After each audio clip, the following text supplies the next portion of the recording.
So muscles work in pairs. Let's actually write that down. Muscles.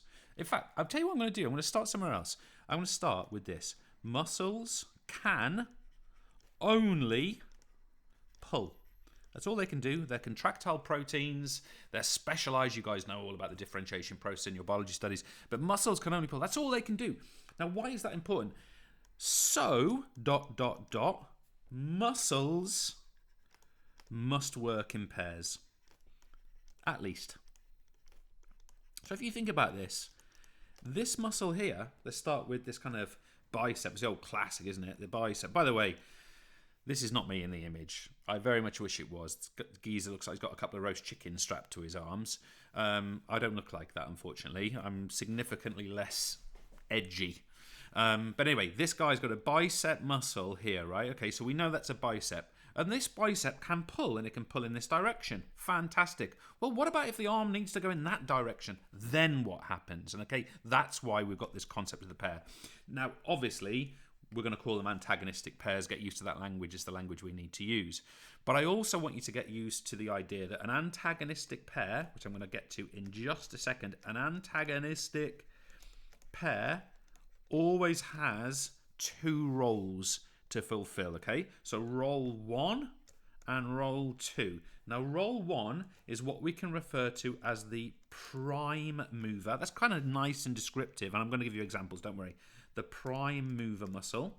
Okay, so that's kind of the muscle that's like moving or causing the movement, right? And this is called, by the way, also the agonist. So you can call it either term, prime mover or agonist.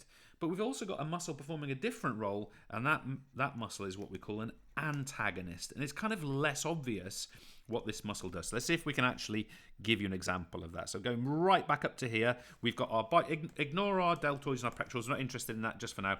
But we've got our bicep muscle here. Let me shade it in. Very, very impressive muscle here. Jealous. What's going to happen here is this individual is going to make a bicep curl, and they are going to flex the elbow in this way. We've talked before that flexion of the elbow is created by contraction of the bicep. So it's going to go like this. And what's going to happen to this muscle? It's going to shorten, okay? It's going to shorten and contract. That means that this is the agonist, okay? So the agonist muscle is the muscle that controls, in fact, I'm not going to call it controls, is the agonist muscle is the muscle that produces the movement. Okay, it's the muscle that produces the movement. That's really important. And we can also say it controls the movement, okay? Now, for that to happen, its pair, which is this muscle here, a little bit longer, a little bit skinnier, this muscle here, which of course we know is the tricep, this muscle here. In order for this muscle to contract the bicep, this tricep must, let me change color here, that tricep must relax simultaneously. Because if it doesn't, that flexion cannot happen. The elbow will be kept in place, and this sort of movement of the dumbbell upwards wouldn't be possible. So it has to relax simultaneously. And that means that the antagonist, let me go back to pink, the antagonist allows, look at that word, allows movement to occur. Okay, in other words, it relaxes while its pair is contracting. Now, of course, I'm going to look at an example in a second. If we were looking at a different movement, this wouldn't be the case. But let's actually look at some different pairs. What have we got here? Well, I just use sort of labels. Well, the A muscle, of course, darker colour, please, James. Darker colour. Let's go for this one.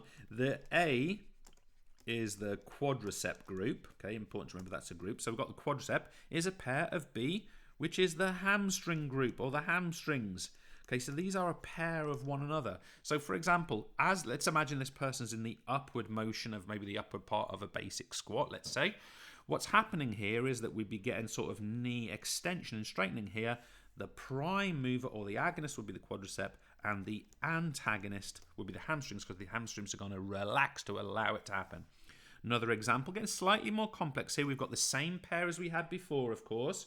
We've got the idea that A is the tricep, B is the bicep. Don't forget those little S's on the end of these words, even though I'm sort of going over the white there. The B is the bicep. But of course, what's happening? Let's imagine this is in the upwards phase. Again, he's about to move upwards here. Well, of course, what we're going to get is we're going to get a straightening of this elbow, right? That is extension. Extension is achieved by a contraction of the tricep. So the tricep would be the prime mover or the agonist.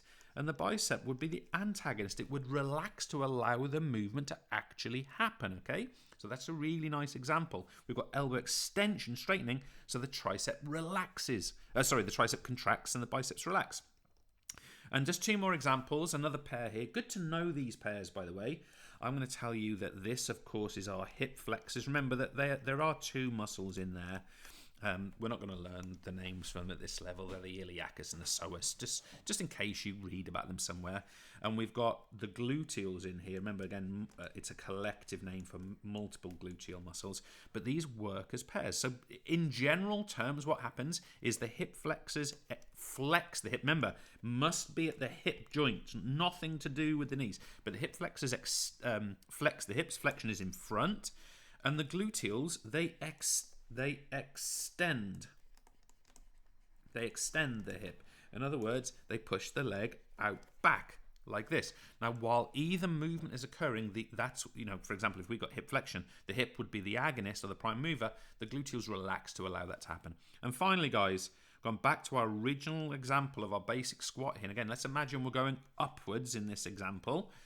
We've got 2 muscles acting as a pair. We've got our gastrocnemius, remember, on that sort of calf area, but we can't get a mark for calf, we must say gastrocnemius. And we've got that one that everybody likes to forget, which is the tibialis, along the tibia, anterior. Anterior means the front, so along the front of the tibia. So we've got these muscles working as a pair. Now, as we move upwards in our up phase of the squat, our gastrocnemius muscle is shortening and contracting. It is contracting to produce the movement. Okay, so the tibialis anterior is lengthening, is relaxing, and allowing the movement to happen. In other words, this is our PM and this is our ant. And they're working as a pair, one contracting, one relaxing, to make those movements possible. If they both contracted simultaneously, that individual, assume it's of the same torque or angular force, that individual would stay completely stationary because both contractions would counter each other out. But of course here we've got a dominant force from the gastrocnemius because it's contracting. We've got no force from the tibialis anterior because it's relaxing in the antagonist. Movement occurs up. Cheers.